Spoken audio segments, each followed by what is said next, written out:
Bon matin les amis, j'espère que tout le monde va bien ce matin. Ce matin, je vous parle de l'apôtre. C'est qui un apôtre? Que fait-il?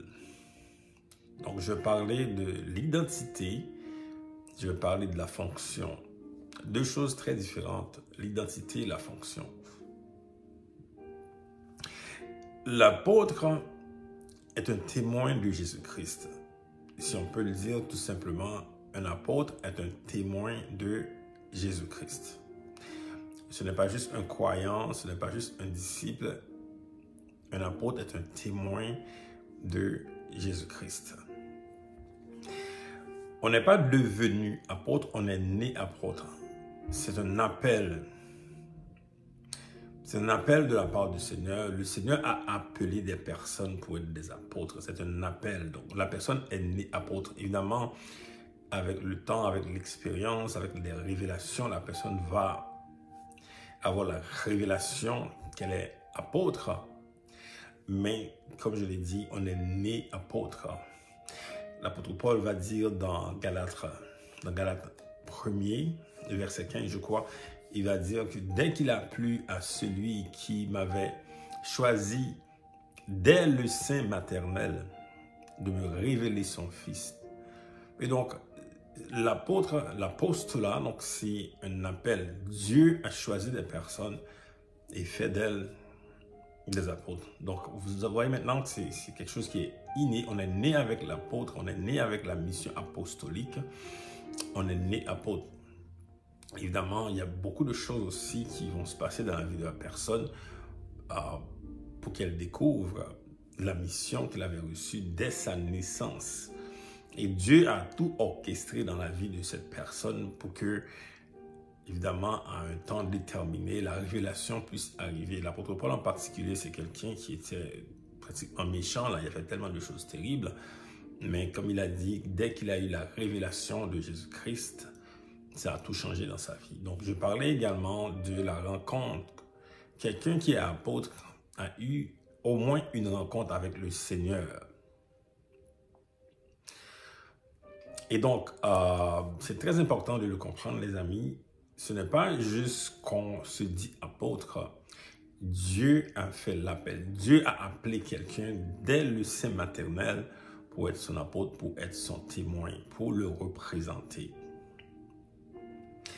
Maintenant, quand on regarde maintenant, que fait-il? Que fait un apôtre? Mis à part de l'appel de sa nature, de ce qu'il a reçu dans toute sa vie, mais que fait l'apôtre réellement? Dans Éphésiens 4, à ceux qui ont le temps, vous allez pouvoir lire Éphésiens 4. Dans Éphésiens 4, on parle des 5 ministères, dont le ministère apostolique, le ministère de l'apôtre.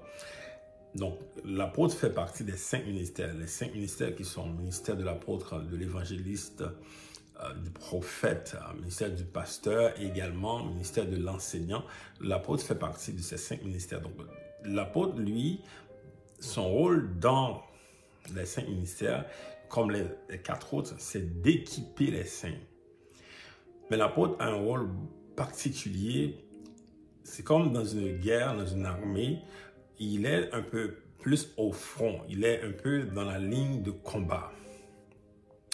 C'est pour ça que vous allez voir que souvent les apôtres, ils ont des combats spirituels beaucoup plus intenses que les autres. Dans la Bible, vous avez vu comment les apôtres ont vécu. Donc, des gens qui ont vécu vraiment dans la gloire de Dieu, mais aussi avec beaucoup de persécutions. Souvent, les apôtres sont isolés, sont rejetés. C'est une manière que Dieu les garde dans l'humilité parce qu'ils ont reçu une grande grâce de la part du Seigneur, une très grande autorité. Et donc, Dieu, dans sa grande sagesse, garde beaucoup dans l'humilité ce genre de personnes. Et c'est la raison pour laquelle vous allez voir que souvent, ces gens-là sont rejetés, sont isolés. Donc, c'est comme ça que Dieu les garde beaucoup dans l'humilité. Mais un apôtre, vraiment, reçoit une très grande autorité de la part du Seigneur. Maintenant, la question, que fait-il? Mis à part d'équiper les saints comme les autres ministères, l'apôtre doit résoudre un problème. Et c'est ça qui est fondamental dans la vie de l'apôtre. Quand je dis que fait-il, il doit absolument résoudre un problème. Dieu ne choisit pas un apôtre comme ça et vous allez voir qu'il n'y en a pas beaucoup d'apôtres. Vous allez voir qu'il n'y a pas beaucoup d'apôtres. Ça prend beaucoup de la part du Seigneur aussi de former un apôtre parce que ça prend toute la vie de la personne. L'apôtre doit absolument résoudre un problème. Et ça, dès la naissance. Dès la naissance, cette personne va être confrontée à des situations qui vont la pousser à résoudre des problèmes. Mais quand l'appel apostolique est défini dans la vie de la personne, Dieu va remettre l'autorité spirituelle pour résoudre des problèmes dans la vie des autres. Parce que si on n'a pas l'autorité spirituelle, ça peut être très compliqué. On ne peut absolument rien faire si on n'a pas l'autorité de la part du Seigneur pour résoudre des problèmes. Vous voyez, si vous lisez la Bible, les apôtres ont écrit des épîtres, notamment l'apôtre Paul, l'apôtre Pierre, Jacques et Jean. Ils ont écrit des épîtres. Les épîtres, c'était des solutions à des problèmes qu'il y avait dans les églises, de gros problèmes qu'il y avait dans les églises. Les apôtres étaient là pour résoudre ces problèmes avec les épîtres. Donc aujourd'hui, un apôtre du Seigneur doit absolument résoudre des problèmes qu'il voit autour de lui, des problèmes dans sa famille, des problèmes dans l'église, dans le corps du Christ, même aussi des problèmes au niveau gouvernemental, toutes sortes de problèmes.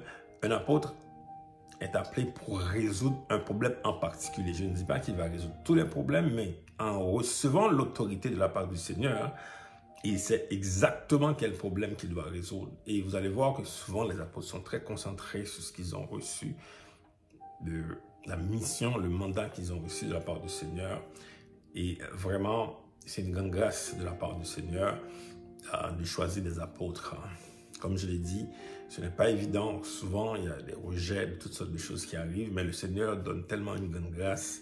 Il met beaucoup d'amour dans le cœur des apôtres et aussi la puissance de Dieu. Un apôtre vit toujours dans la paix, dans la tranquillité pour accomplir l'œuvre du Seigneur. Alors que le Seigneur vous bénisse. Bonne journée, à bientôt.